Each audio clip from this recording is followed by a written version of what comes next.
शिक्षण विभाग प्रस्तुत education for all initiative online education कार्यक्रम में आप सभी का हार्दिक स्वागत है। मेरा नाम शिवधन आर पाल है। मैं कुरार गांव बीएमसी हिंदी स्कूल नंबर 1 में शिक्षक हूं।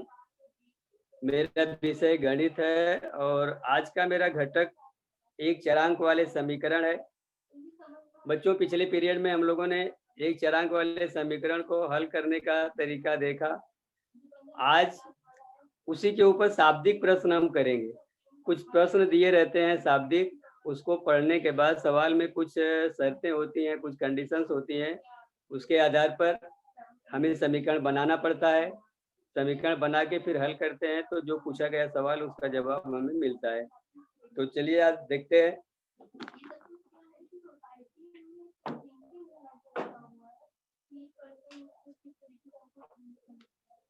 इससे रिलेटेड एक सवाल लेते हैं।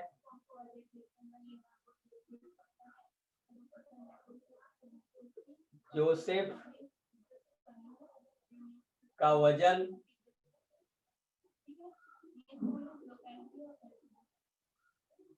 उसके भाई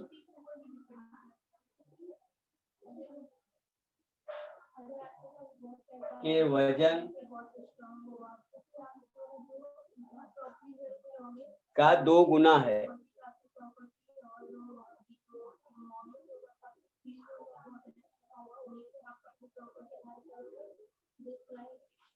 दोनों का कुल वजन 63 किलोग्राम है। दोनों का कुल वजन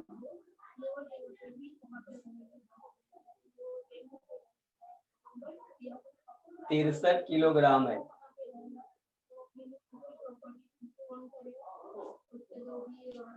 तो जोसेफ का वजन ज्ञात कीजिए।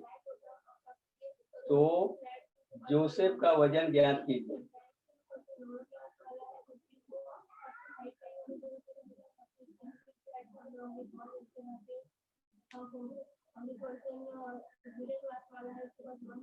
बच्चों, आपको ये सवाल दिया गया है शाब्दिक। सवाल को एक बार फिर पढ़ लेते हैं। जोसेफ का वजन उसके भाई के वजन का 2 गुना है। दोनों का कुल वजन 63 किलोग्राम है। तो जोसेफ का वजन ज्ञात कीजिए। बच्चों, यहाँ पे जोसेफ और उसके भाई दोनों का वजन मिला के कितना है वो दिया गया है, और इन दोनों के वजन में क्या संबंध है वो दिया गया है। जोसेफ का जो वजन है उसके भाई के वजन से 2 गुना है। तो जोसेफ का वजन, भाई का वजन का संबंध दिया है, और जोसेफ और भाई के वजन का कुल दोनों का योग कितना है वो भी दिया गया है। तो अलग से जोसेफ का वजन हमें बताना है। अब उसके भाई के वजन को हम पहले मान लेते हैं x। इसको हल कैसे करेंगे बच्चों? देखिए, बताया जाता है कि समीकरण को हल करने के लिए आपको सवाल की जो कंडीशन है उसके हिसाब से आगे हमें जाना पड़ेगा बच्चों। तो यहाँ पे हम पहले मान लेते हैं जोसेफ के भाई का वजन x किलोग्राम माना। ऐसा लिखना पड़ेगा, जोसेफ के भाई का वजन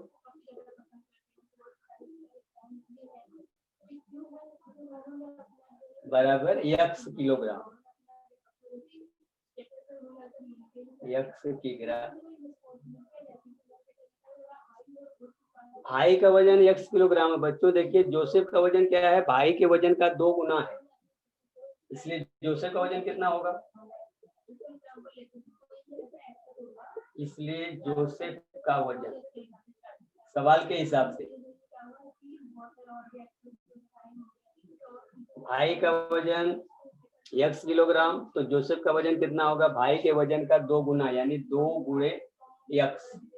यह हो जाएगा बच्चों 2x किलोग्राम, क्योंकि जोसेफ का वजन भाई के वजन का 2 गुना है। तो अगर भाई का हमने x माना तो जोसेफ का 2 गुना 2x हो जाएगा। अब दोनों का वजन मिला के बच्चों दिया गया है 63 किलोग्राम। अब लिखेंगे प्रश्नानुसार। प्रश्न के अनुसार, यानी प्रश्न में जो कंडीशन दी गई बच्चों उसको देखिए। प्रश्नानुसार क्या होगा? जोसेफ का वजन प्लस उसके भाई का वजन दोनों मिला के 63 है, तो हम ऐसा लिखेंगे यक्स यानी जोसेफ का भाई का वजन प्लस 2 यक्स जोसेफ का वजन, ये दोनों मिला के होता है 63। इस प्रकार से अगर हम लिखते हैं तो ये सवाल की कंडीशन के हिसाब से हो गया बच्चों, और यहाँ से हमको एक समीकरण प्राप्त होता है। यक्स में 2 यक्स आप मिलाओगे तो यह हो जाएगा 3 यक्स, और 3 यक्स का मान हो गया बच्चों 63। अब यहाँ पे देखिए 3 यक्स का मान अगर बच्चों 63 है तो यक्स का मान कितना होगा, तो आप सोच सकते हैं कि अगर दोनों पक्षों में हम 3 से भाग दे दें, या एक दूसरा तरीका है पक्षांतर करने का बच्चों, एक पक्ष से दूसरे पक्ष में कोई भी पद जब जाता है चाहे दाएं से बाएं या बाएं से दाएं, तो अगर धन है तो वह ऋण हो जाता है, ये भी आप ध्यान रखिए, और ऋण है तो धन हो जाता है, गुणा है तो भाग हो जाएगा, भाग है तो गुणा हो जाएगा। इस प्रकार से परिवर्तन होता है बच्चों। यक्स के साथ यहाँ 3 गुणा के रूप में है, अगर हम 3 को दाएं तरफ पक्षांतर करना चाहेंगे बच्चों तो यह भाग के रूप में हो जाएगा, इसलिए हम इसको लिख सकते हैं यक्स बराबर, यक्स को हमें याद करना है तो यक्स के साथ जो कुछ भी संख्या रहेगी हम उसको बारी बारी से दाएं तरफ भेज के यक्स को हम बाएं तरफ फ्री अकेला करते हैं ताकि हमें इसका मान ज्ञात हो सके। तो यक्स बराबर अभी हो जाएगा बच्चों 63, ये 3 जब जाएगा दाएं तरफ तो बटे हो जाएगा यानी भाग करेगा, इससे हम इसको काट देंगे तो यह जाएगा 3 दूना 6, 3 एक 3, 21, यानी यक्स का मान आपको मिला बच्चों 21। यक्स का मान 21 मिला, मतलब जोसेफ के भाई का जो वजन है वो 21 किलोग्राम आ जाएगा, लेकिन हमें जोसेफ का वजन चाहिए, तो जोसेफ का वजन कितना है बच्चों, इसका डबल 2 यक्स है, इसलिए लिखेंगे जोसेफ का वजन।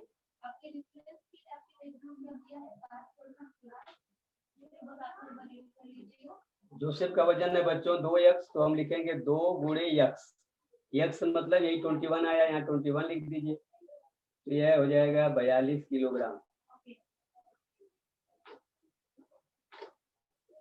तो जोसेफ का वजन इस प्रकार से 42 किलोग्राम आ गया बच्चों, यही आपका आंसर है। इस प्रकार से सवाल जो दिया गया कंडीशन है उसके हिसाब से हमने इसको हल किया, और मैं उम्मीद करता हूं कि आप लोगों के समझ में आया होगा। आगे दूसरा सवाल लेते हैं।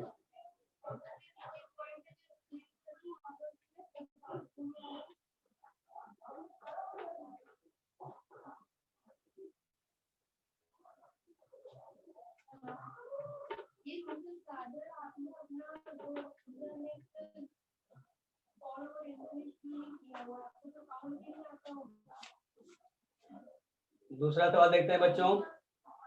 पीतल के मिश्रण में, पीतल के मिश्रण में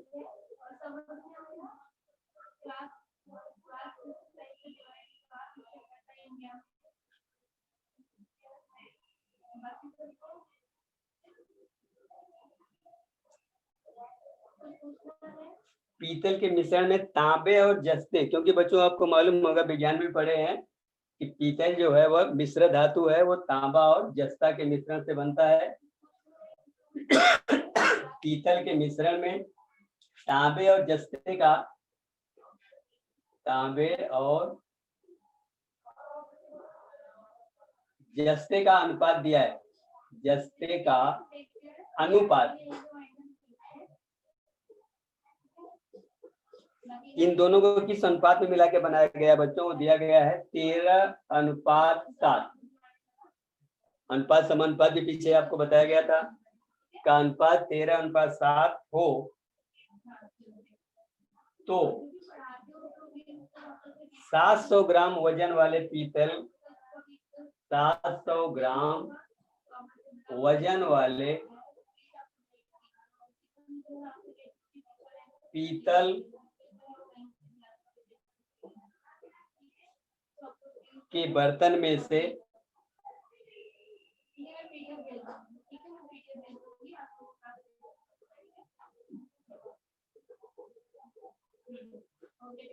जस्ते की मात्रा कितनी होगी आपको बताना है, जस्ते की मात्रा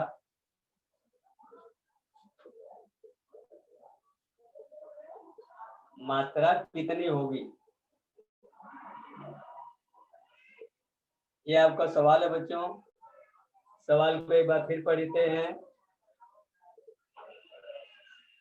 पीतल एक मिश्र धातु होती है, पीतल में तांबा और जस्ते का मिश्रण होता है, तांबा और जस्ते को किस अनुपात में मिलाया गया पीतल बनाने के लिए, वो अनुपात आपको दिया है 13:7, अर्थात 13 भाग पीतल होगा, तांबा होगा तो 7 भाग जस्ता होगा। इस अनुपात में बच्चों इनको मिला के 700 ग्राम वजन वाला एक पीतल का बर्तन बनाया गया है। तो हमें बताना है कि इस बर्तन में जस्ते की मात्रा कितनी होगी।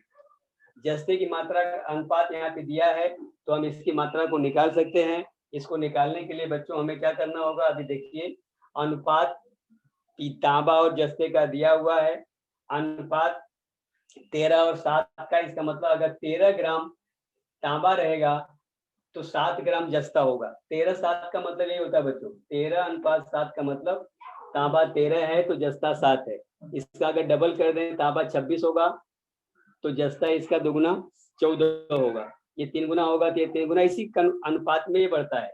तो इस अनुपात का मतलब समझ में आ गया आप लोगों को, आता होगा 13 और 7 का मतलब अगर 13 ग्राम तांबा है तो 7 ग्राम जस्ता है। इसी क्रम से आगे वो बढ़ेगा जितना हम बढ़ाएं या घटाएं। तो यहाँ पे हम क्या करेंगे, पहले जस्ते की मात्रा हमें बताना है, उसकी मात्रा को इस अनुपात के हिसाब से बच्चों हम मान लेते हैं। माना जस्ते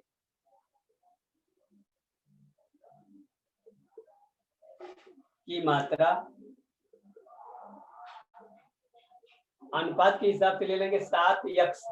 माना जस्ते की मात्रा 7x ग्राम है।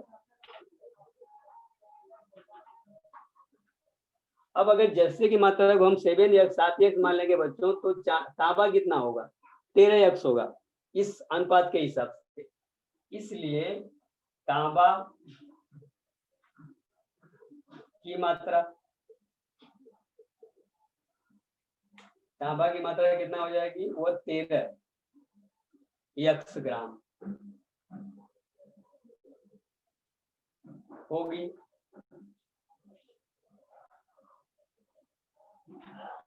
और इन दोनों का योगफल अनुपात जो है इनको जोड़ देंगे, x ले लिया 7x और 13x, इनको जोड़ेंगे। अब लिख देंगे दोनों अनुपात का योगफल, दोनों का योगफल, इनका योगफल करेंगे बच्चों तो ये आएगा 7x प्लस 13x, यह हो जाएगा 20x। अब जो अनुपात का योग है 13 और 7 का, हमने x के रूप में इसको ले लिया 13x 7x, तो यह हो गया 20x। अब ये दो जो बर्तन हमारा दिया गया बच्चों, उसका वजन दिया गया 700 ग्राम।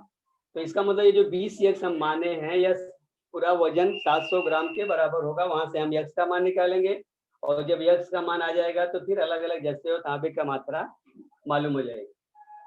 तो अब प्रश्नानुसार, प्रश्न की शर्त के अनुसार क्या होगा बच्चों, ये जो 20x है वह बराबर होगा 700 के, क्योंकि दोनों का पूरे बर्तन का वजन 700 ग्राम दिया हुआ है। ये एक आपको समीकरण मिल गया। यहाँ से इसको हल करेंगे, इसलिए x का मान x के साथ 20 यहाँ गुणा के रूप में, उसको दाएं तरफ पक्षांतर करेंगे बच्चों तो यह बटे हो जाएगा। ये 0 0 कट गया, इसको 2 से काटेंगे, यहाँ पे आ जाएगा 35। तो x का मान आपको मिल गया 35। जब x का मान 35 आ गया तो हमने जस्ते की मात्रा को बच्चों 7x माना है, तो जस्ते की मात्रा क्या होगी, उसमें हम 7 से गुणा करेंगे। इसलिए जस्ते की मात्रा, उस बर्तन में जस्ते की मात्रा हो जाएगी बच्चों 7x दिया गया है, तो 7 गुणे x का मान 35, इसमें गुणा करेंगे आप। अब 7 का गुणा 35 में कर सकते हैं, 7 × 5 = 35, 5 हासिल 3, 7 × 21 और 3 = 24। तो गुणा करने में बच्चों मिलेगा आपको 245 ग्राम। यही आपका आंसर होगा, मतलब जस्ते की मात्रा आ गई 245 ग्राम, यही आपका उत्तर होगा। उस मिश्रण में 700 ग्राम का जो पीतल का बर्तन है उसमें तांबे के जस्ते की मात्रा हो जाएगी 245 ग्राम, वही आपको चाहिए, तो आपका उत्तर हो गया। अगर तांबे की मात्रा भी पूछेगा बच्चों तो आप 700 में से 245 ग्राम को घटा दोगे तो तांबे की मात्रा भी आ जाएगी, लेकिन यहाँ पे हमें जस्ते की मात्रा बताना, एक ही उत्तर बताना है, तो आपका आंसर हो गया। ये दूसरा सवाल लेते हैं।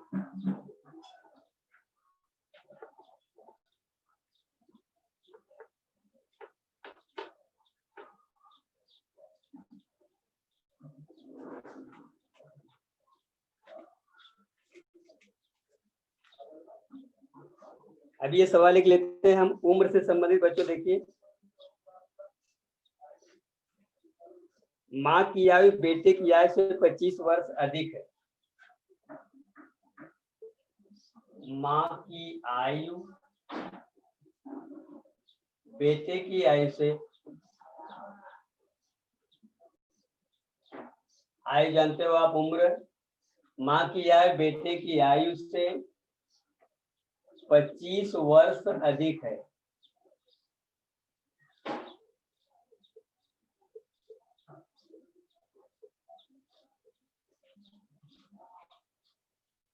आठ वर्ष बाद, अब आगे जो कंडीशन है बच्चों, 8 वर्ष बाद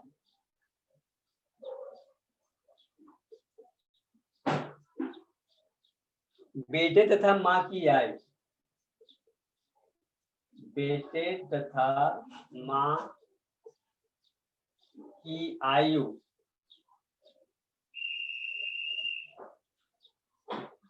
का अनुपात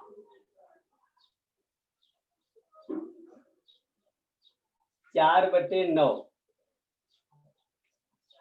हो जाएगा।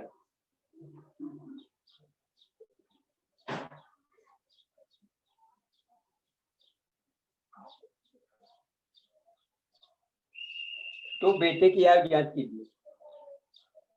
तो बेटे की आयु ज्ञात कीजिए। बेटे की आयु ज्ञात कीजिए।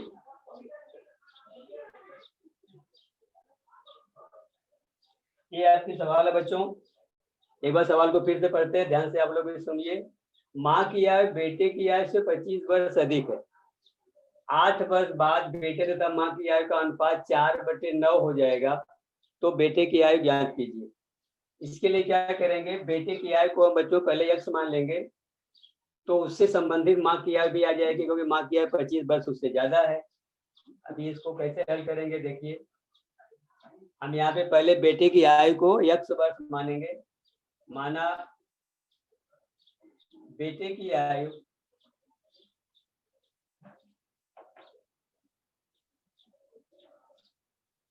बराबर x वर्ष। जब बेटे की आयु को x वर्ष मानेंगे बच्चों, तो माँ की आयु देखिए उससे कितना है, 25 वर्ष अधिक है। इसलिए माँ की आयु कितना हो जाएगी, माँ की आयु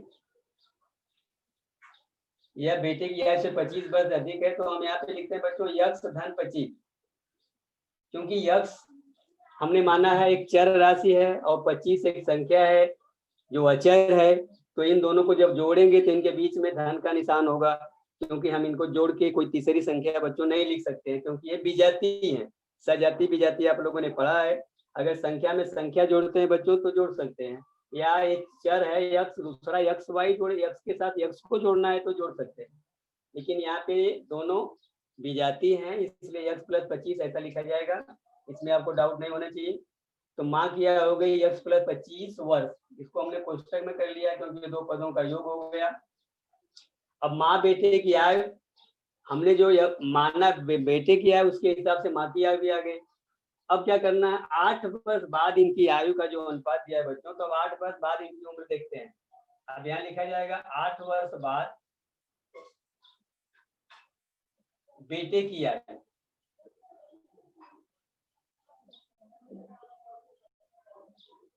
आज बेटे की आयु को हमने जैसे x माना है बच्चों, तो 8 वर्ष बाद जो है वो 8 वर्ष और प्लस हो जाएगा। तो 8 वर्ष बाद बेटे, जैसे आपकी आयु आज अगर 12 साल है, किसी का 13 साल है बच्चों, तो 8 वर्ष बाद तुम लोग 20 साल के हो जाओगे। वैसे ही अगर बेटे की आयु को x वर्ष माना गया है तो 8 वर्ष बाद वो x + 8 हो जाएगा। 8 वर्ष बाद बेटे की आयु x + 8 वर्ष हो जाएगी। इसमें किसी को कंफ्यूजन नहीं होना चाहिए बच्चों। आज जो x वर्ष है 8 वर्ष बाद पूछेगा तो प्लस हो जाएगा। अगर पहले पूछेगा बच्चों तो भी ध्यान देना, तो घटा देते हैं। अगर 2 साल 4 साल 8 साल पहले का पूछेगा तो कम हो जाता है, माइनस करते हैं। आगे का पूछेगा बाद का तो प्लस करते हैं। तो 8 वर्ष बाद बेटे की आयु x + 8 वर्ष हो गया। अब वैसे ही 8 वर्ष बाद माँ की आयु, माँ की भी निकाल लेंगे। तो यहाँ पे देखिए माँ की है पहले से बच्चों x प्लस 25 है, तो x प्लस 25 लिखेंगे, प्लस इसमें 8 और जोड़ देंगे। ध्यान से देखिए इसको, x प्लस 25 प्लस 8। अब 25 और 8 ये दोनों संख्या है, एक जैसा है, तो इनको हम जोड़ के एक संख्या लिख सकते हैं। यहाँ लिख देंगे x प्लस 25 और 8 जोड़ोगे बच्चों आप लोग तो 33 हो जाएगा। तो x प्लस 33 वर्ष, ऐसा लिख सकते हैं। 8 वर्ष बाद ये माँ की आयु हो गई, 8 वर्ष बाद ये बेटे की आयु है। अब इनकी उम्र का 8 वर्ष बाद जो अनुपात दिया गया है बच्चों 4/9 है। 4/9 का मतलब आप समझ रहे हो, 4/9 को अनुपात में हम 4:9 कहते हैं।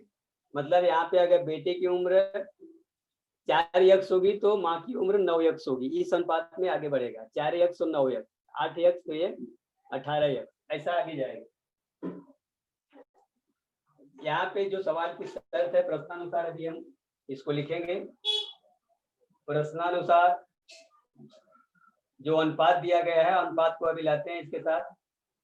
बेटे की उम्र है बच्चों 8 वर्ष बाद जो है x प्लस 8, माँ की उम्र है 8 वर्ष बाद x प्लस 33, और ये बराबर हो गया इन दोनों का अनुपात। ऊपर माँ का बेटे की आय, नीचे माँ की आय, इनका जो अनुपात हमने x माना है उसके हिसाब से है बच्चों, वो लेफ्ट साइड में है, और राइट साइड में दाएं तरफ सवाल में जो दिया गया अनुपात इनका है वो 4/9 है।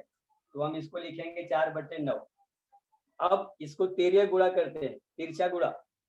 इस 9 का गुणा इधर होगा दोनों पदों में, और 4 का गुणा यहाँ होगा दोनों पदों में।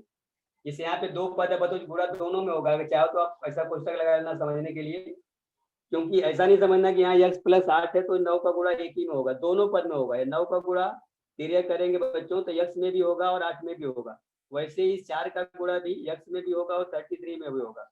तो अभी हम तिर्यक गुणा करते हैं। ये 9 का गुणा यहाँ होगा दोनों पक्षों में, और 4 का गुणा यहाँ दोनों में होगा। अभी देखिए गुणा करते हैं, ये आ जाएगा 9x प्लस 8 बराबर 4x प्लस 33। अब गुणा कर लीजिए, 9 को गुणा x में करेंगे तो 9x प्लस 9 का गुणा 8 में होगा तो 72। यह बाएं तरफ मिला, दाएं तरफ 4 में 1 से गुणा करोगे आप तो 4x प्लस 4 में 33 से गुणा करिए, 4 तिहाई 12, 4 तिहाई 12 1 13, 132 आ गया, 132। अब इन 9x से बच्चों ये 4x को अगर हम बाएं तरफ पक्षांतर करके लाएंगे तो माइनस हो जाएगा। देखिए 9x माइनस 4x, ये बराबर होगा 132। दाएं तरफ है बच्चों संख्या, ये 72 जो प्लस है, जब इसको हम पक्षांतर करेंगे दाएं तरफ तो माइनस हो जाएगा, तो ये -72 हो जाएगा। इसको फिर हम आगे लेते हैं बच्चों। देखिए 9x में से 4x घटा देंगे तो आपको मिलेगा यहाँ पे 5x बराबर 132 में से 72 घटाएंगे बच्चों तो आपको मिलेगा 60। 5x का मान 60 हो गया, इसलिए x का मान अभी चाहिए। जब 5x 60 है तो एक x कम होगा, कम के लिए भाग, यानी ये 5 जब उधर जाएगा दाएं तरफ तो 60 में 5 से भाग कर देंगे बच्चों। अब भाग करेंगे तो आ जाएगा आपको 12 25 60, यानी 12 मिल गया। x का मान 12 आ गया। हमने बेटे की आयु को बच्चों 12 वर्ष माना है, x बराबर 12 आ गया, इसका मतलब इसलिए बेटे की आयु कितना हो गई,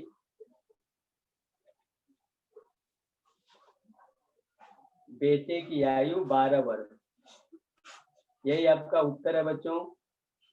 बेटे की आयु को पूछा गया है, बेटे की आयु आ गई 12 वर्ष, ये आपका आंसर है। मैं उम्मीद करता हूँ कि सवाल भी आप लोगों को समझ में आया होगा।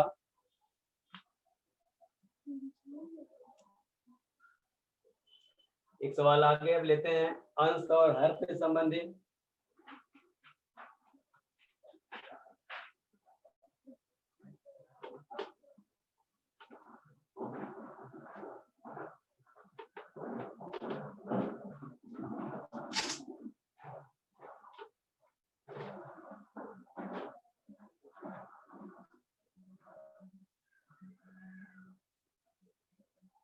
किसी भिन्न का अंश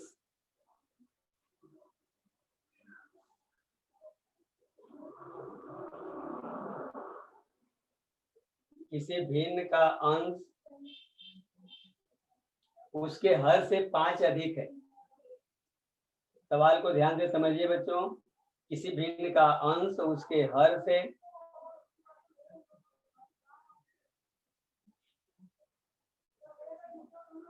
5 अधिक है।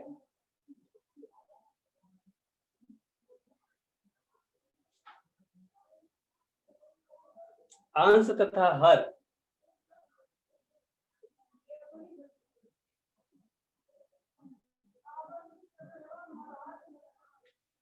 प्रत्येक में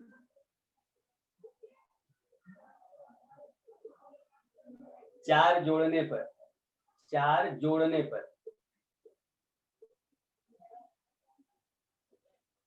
भिन्न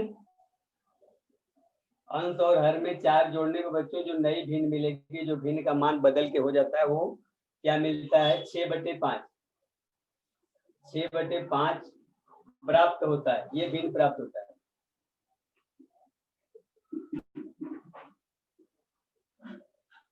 तो वह भिन्न ज्ञात कीजिए। अगर ऐसा प्राप्त होता है तो वह भिन्न ज्ञात कीजिए। ये आपकी सवाल है।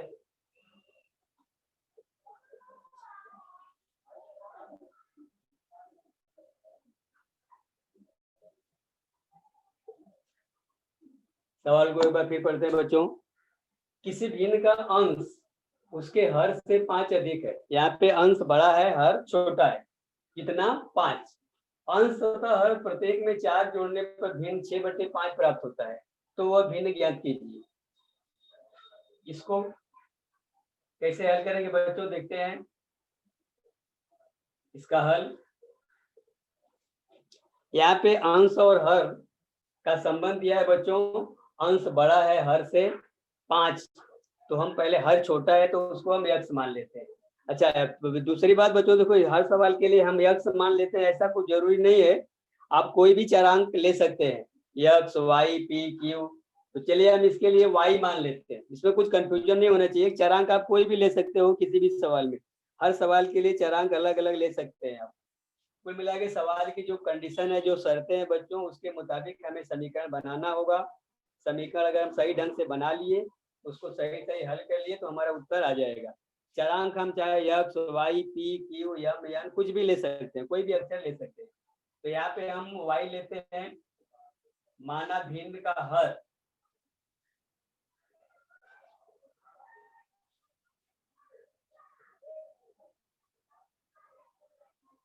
y है।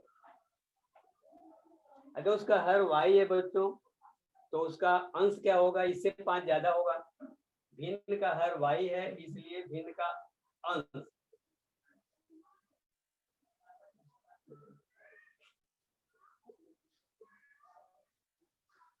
हर से 5 ज्यादा है बच्चों, तो हम इसको +5 लिखना पड़ेगा हमको।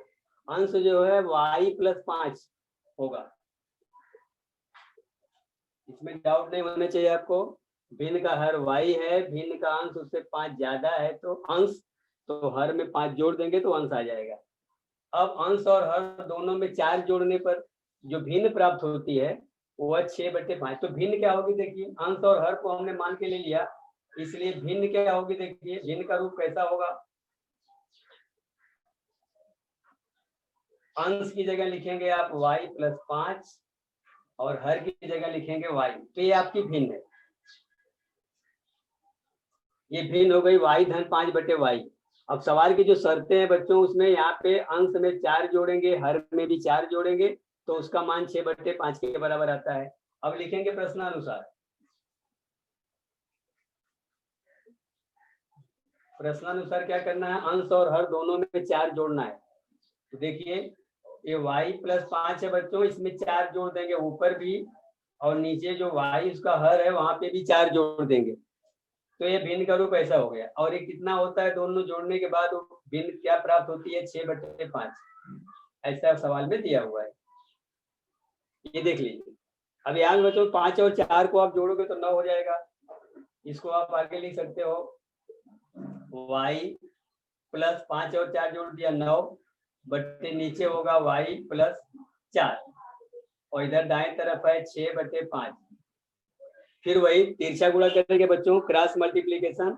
ये हर 5 जो नीचे इसका गुणा इधर ऊपर वाले y प्लस 9 में होगा और 6 का गुणा इधर y प्लस 4 में होगा। तो हम गुणा कर लेते हैं, 5 का गुणा यहाँ करेंगे तो आएगा 5 लिख लेते हैं कोष्टक में y प्लस 9, आपकी जानकारी के लिए कि ये 5 का यहाँ गुणा होगा और बराबर इधर y 6 लिख लेंगे y प्लस 4। अभी ऊपर चलते हैं इसको लेके, ये 5y गुणा करोगे आप तो आ जाएगा 5y, 5 का गुणा 9 में होगा बच्चों तो 9 बच्चे 45 होगा प्लस 45 और यहाँ गुणा करेंगे 6 का y में तो 6y होगा और 6 का गुणा 4 में आप करोगे तो 6 चौके 24 होगा। ये 6 चौके 24 हो गया।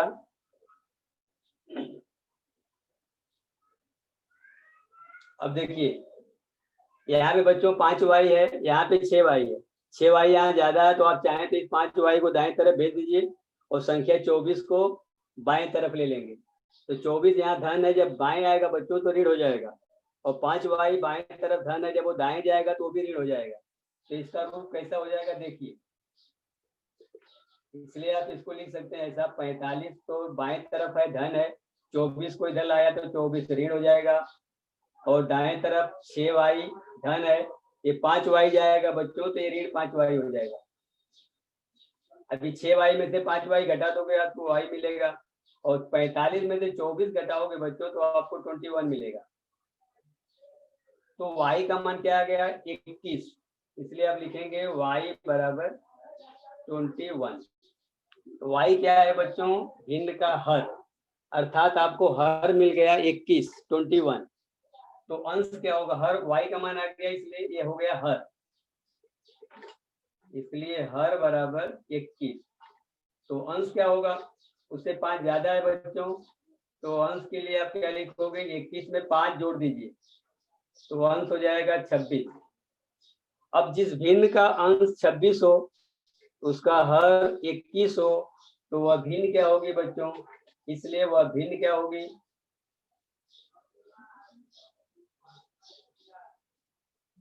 भिन्न में हम पहले अंश लिखते हैं, अंश 26 है बटे हर लिखते हैं बच्चों, हर 21 है। तो वह भिन्न आपको मिल गई 26/21 और यही आपका आंसर है, इस सवाल का आंसर यही आएगा बच्चों। तो अगर भिन्न दी गई है, भिन्न में कुछ शर्तें दी गई है, उनके अंश में क्या जोड़ना है, हर में क्या जोड़ना है और इनका हर और अंश का पहले क्या संबंध है, तो इस प्रकार से हम समीकरण बना के इनको हल कर सकते हैं बच्चों, भिन्न का मान प्राप्त हो सकता है। ये सवाल भी आप लोगों को समझ में आया होगा।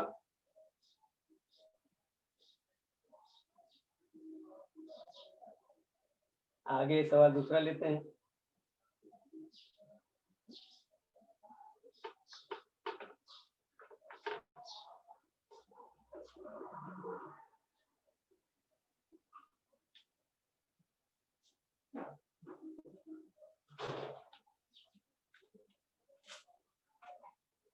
अभी आगे जो सवाल है बच्चों वो क्रमिक पूर्ण संख्याओं से संबंधित है। देखिए 3 क्रमिक पूर्ण संख्याओं का योगफल, 3 क्रमिक पूर्ण संख्याओं का योगफल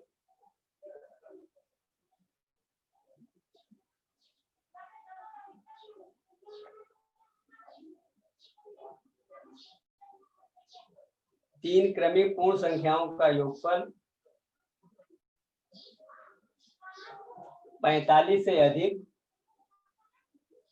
45 से अधिक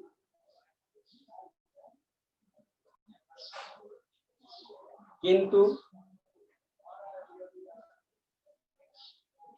54 से कम है, 54 54 से कम है,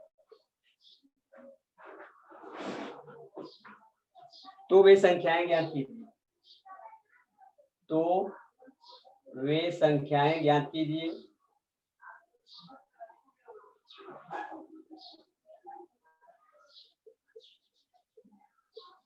ये आपके सवाल है बच्चों। 3 क्रमिक पूर्ण संख्याओं का योगफल दिया है, लेकिन कंडीशन है बच्चों की 3 जो क्रमिक पूर्ण संख्याएं होंगी उनका योगफल 45 से बड़ा अधिक है किंतु 54 से कम है, तो वे संख्याएं ज्ञात कीजिए। अभी सबसे बड़ी बात, आप लोग क्रमिक पूर्ण संख्याएं, 3 क्रमिक संख्या बच्चों, कहीं से भी 3 संख्या गिनती जो हम गिनते हैं, प्राकृतिक संख्या 1 2 3 4 5 ये प्राकृतिक संख्या होती है, उसके पहले 0 लिख देते हैं, 0 से संख्या शुरू करते हैं तो वो पूर्ण संख्या होती है। आप जानते हो 0 1 2 3 4 5 अब तो गिनते जाओगे जहां तक, वो सब पूर्ण संख्याएं होती हैं। और क्रमिक है बच्चों, तो क्रम से 3 संख्या ले लिया जाए। जैसे कोई संख्या क्रम से लिया जैसे 10 11 12, ये तीनों बच्चों क्रमिक है, ध्यान से समझो, देखो इनको, एक क्रमिक संख्या है, क्रमिक पूर्ण संख्याएं हैं। कहीं से भी 3 संख्या लो, आप 20 लिए, 20 21 22 ये क्रमिक है, 18 19 20 ये क्रमिक है। तो क्रमिक पूर्ण संख्याओं का ध्यान रखना जरूरी है आपको। ये क्या होता है वो जरा समझ लो। कहीं से भी 3 संख्या लिया हो, क्रम से होना चाहिए, तो उनको क्रमिक बोलते हैं। और ये पूर्णांक संख्याएं पूर्ण संख्याएं हैं, तो क्रमिक पूर्ण संख्याएं हो गया। स्कॉलरशिप में भी इस तरह के सवाल पूछे जाते हैं, इसलिए इनको ध्यान देना जरूरी है। तो 3 क्रमिक पूर्ण संख्याएं हैं। अभी दूसरी बात और देखिए, जो 3 संख्याएं होती है बच्चों क्रमिक, जो बीच वाली संख्या होती है वह इनकी औसत होती है, ध्यान से देखना। कहीं से भी 3 संख्या आप क्रम से लेंगे तो तीनों में जो बीच वाली संख्या होगी वह इन तीनों संख्याओं की औसत होती है। औसत जानते हो आप। और दूसरी बात, इन तीनों का जो योगफल होगा वो हमेशा 3 से विभाजित होगा। 3 क्रमिक पूर्ण संख्याएं कभी भी कहीं से भी लोगे आप बच्चों, उनको जोड़ोगे तो उनका जो योगफल होगा वह 3 से विभाजित होगा। ये भी आपको जानकारी होनी चाहिए, क्योंकि यहाँ पे जो सवाल की कंडीशन है कि इन 3 क्रमिक पूर्ण संख्याओं का योगफल 55 से अधिक है किंतु 54 से 45 से अधिक है किंतु 54 से कम है। तो वहां पे हमें ध्यान देना होगा कि वे संख्याएं जो 45 और 54 के बीच में होगी, जिन इन तीनों का जो योगफल होगा वो संख्या क्या क्या हो सकती है। और यह जानने के लिए ये मैं बता दिया आपको कि जो 3 क्रमिक पूर्ण संख्याएं होंगी उनका योगफल जो है हमेशा 3 से विभाजित होगा। अगर संख्या 3 से विभाजित नहीं हो रही है तो समझिए कि वह कभी भी 3 क्रमिक पूर्ण संख्याओं का योगफल नहीं हो सकती। ये जानकारी आपके पास होनी चाहिए। अगर अभी ये थोड़ा आइडिया इसको दिया है, जानकारी आपको हुई, अब आगे इसको कैसा करेंगे देखिए। इसका हम हल करते हैं। अब क्रमिक संख्या जैसा आपको बताया, इसीलिए 10 11 12।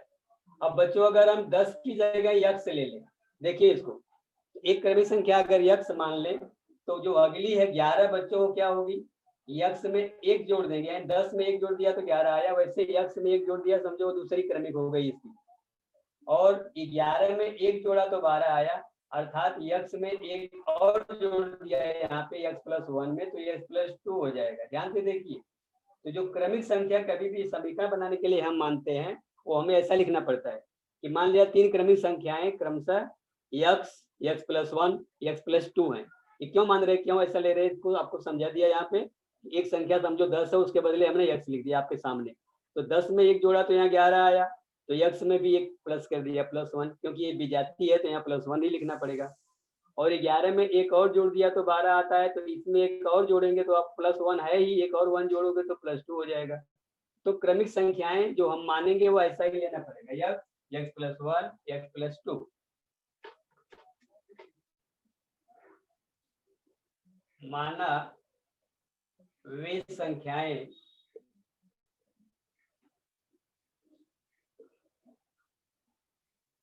x + 1 x + 2 है। संख्या को बच्चों हमने मान लिया x + 1 x + 2। सवाल की जो कंडीशन बताया आपको कि ये 45 और 54 के बीच में संख्या है, 45 भी नहीं है, 45 से अधिक है उनका योगफल, और 54 भी नहीं है, 54 से कम है। तो आगे आपको बता दूं, 45 के आगे जब आप बढ़ोगे और वो संख्या 3 से विभाजित भी होनी चाहिए, तो वह संख्या क्या होगी बच्चों, 45 के बाद अगली संख्या जो 3 से विभाजित होने वाली है वो 48 है, और उसके आगे बढ़ेंगे तो 51 है, और आगे 54 को लेना है, नहीं तो यही दो संख्या है, इन तीनों का योगफल जो है या तो 48 होगा या तो 51 होगा, तो दोनों कंडीशन होगी। इसके लिए अभी कैसे करेंगे हम बता रहे हैं। 48 और 51 आपके दिमाग में रहना चाहिए, क्योंकि यही इन तीनों का योगफल होगा। माना हुई संख्याएं x प्लस 1 x प्लस 2 है, इसलिए इनका योगफल क्या होगा बच्चों, देखिए x plus 1 plus x plus 2, इन तीनों का योगफल हो गया। और इसको जोड़ोगे आप, देखिए x 3 बार है बच्चों, तो आप लिखोगे इसको 3x प्लस ये 1 प्लस 2 मिला देंगे तो ये भी 3 हो जाएगा। यह हो गया 3x प्लस 3। इन संख्याओं को हमने माना x प्लस 1 x प्लस 2 बच्चों, इनको जोड़ा गया तो आ गया 3x प्लस 3। अब ये 3x प्लस 3 जो है उनका योगफल कितना होना चाहिए आपको यहाँ बताया, या तो 48 होगा बच्चों या तो 51। 48 क्यों होगा, क्योंकि बताया अभी आपको वह कंडीशन दिया गया है 45 से अधिक और 54 से कम, तो उसके बीच में 3 से विभाजित होने वाली संख्या वही 2 है। तो हम अभी लिखेंगे प्रश्नानुसार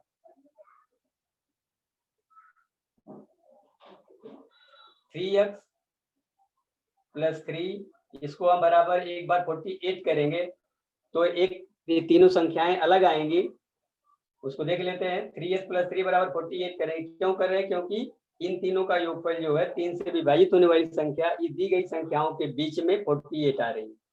अब इसको हल करेंगे, इसलिए 3x बराबर 48 है बच्चों। जब 3 प्लस उधर जाएगा दाएं तरफ में माइनस हो जाएगा, ये घटा देंगे 45 आ जाएगा। 3x का मान आ गया 43, इसलिए x का मान आएगा बच्चों 45 में आप 3 से भाग कर देंगे।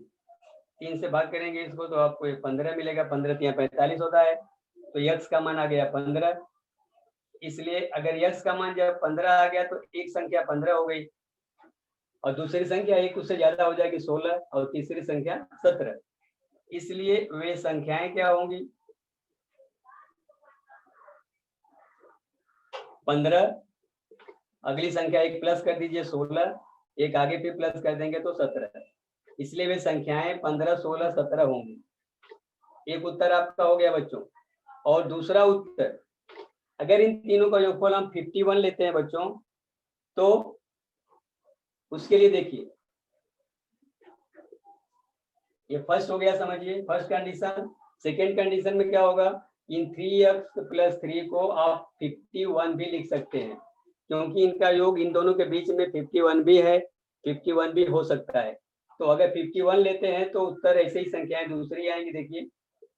इसलिए 3x बराबर 51 माइनस 3 कर देंगे बच्चों, तो ये आ जाएगा, घटा देंगे इसमें तो 48 हो जाएगा। 3x का मान 48 हो गया, इसलिए x का मान आएगा 48। ये 3 से इसमें बच्चों भाग हो जाएगी, इसको काटोगे आप तो 16 3 48 से 16 आ गया। तो अब यहाँ पे x का मान अगर 16 होगा तो अगली संख्या x प्लस 1 है यानी 17, उसके बाद ये x प्लस 2 है, माने इसमें 2 जोड़ेंगे तो 18। इसलिए यहाँ पे वे संख्याएं हो जाएंगी 16 17 18। यहाँ पे दो उत्तर आएगा, पता दो समूह की संख्याएं होंगी, उन संख्याओं का योगफल 16 17 18 भी होगा और 15 16 17 भी होगा। बच्चों 15 16 17 को आप जोड़ोगे तीनों को तो इनका योगफल 48 आता है, इन तीनों को जोड़ोगे तो इनका योगफल 51 आता है, जो दोनों 45 से अधिक और 54 से कम है। तो सवाल जो आपकी है उसकी शर्त को वो संतुष्ट कर रहा है, शर्त को फुलफिल कर रहा है, इसलिए आपके दो उत्तर होंगे, समूह 2 बनेगा संख्याओं का, क्रमिक संख्याओं का। एक उत्तर ए आएगा, एक उत्तर ए आएगा। मैं उम्मीद करता हूँ कि आप लोगों को ये सवाल समझ में आया होगा।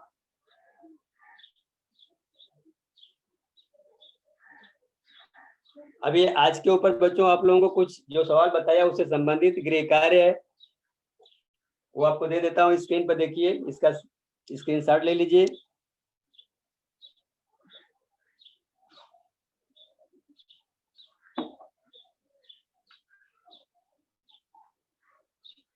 ये आज का जो सवाल आप लोगों को बताया गया बच्चों उसके ऊपर यह होमवर्क है, शाब्दिक प्रश्न है, समीकरण बना के हल करने के लिए। और सवाल मैंने आपको बताया, 5 सवाल बताया, इसके ऊपर आप बिल्कुल कर सकते हो, मैं पूरी उम्मीद करता हूँ। इसका आप स्क्रीनशॉट ले लो। मैं आशा करता हूँ कि आप लोगों को यह टॉपिक एक चरांक वाले समीकरण पर आधारित शाब्दिक प्रश्नों को हल करना समझ में आया होगा। कक्षा 8वीं की नई नई वीडियो देखने के लिए हमारे इस चैनल को लाइक, सब्सक्राइब और शेयर करें। साथ ही बेल आइकन को प्रेस करें ताकि आपको नए नए वीडियो के नोटिफिकेशन मिलते रहे। धन्यवाद।